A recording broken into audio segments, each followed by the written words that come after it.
Buona vigilia di Natale a tutti, anche a quelli che ci ascoltano dalle interminabili file dei negozi. È Natale! Ma tu che dici? Già ci messo un casadello in culo. Tombola! E guarda ste pecorelle, sembrano vere, ma sono fatti o fatto e la cotta. Ma come sono belli sti barboncini! Scusa, come la pensi? Non viene proprio nessuno. Se all'improvviso vi bussano alla porta 10.000 euro, senza sapere chi li manda e da dove vengono, voi che fate?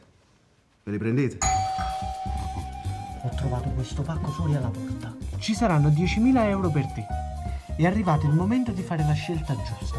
Qui dentro c'è la tua felicità. Chissà di chi era quel telefono che io ho trovato per te. No, io l'ho trovato in mezzo ai regali. No, beh, io l'ho trovato per te. E come regala? La roba che trovo per te? No, nel senso sarà di qualcun altro. Che dici? Lo dobbiamo portare alla polizia? Io vado alla polizia. Tanto da sta polizia, secondo me ti piace io non ho pago su per te. A me? Chi ti piace? No. Sì. Sono venuto a portarvi pace, amore e serenità.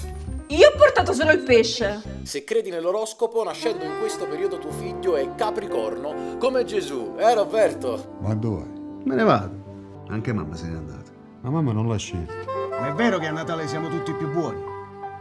Cioè, a me piaceva Capricorno come Gesù. Cioè, pare un titolo di un libro, un film, no?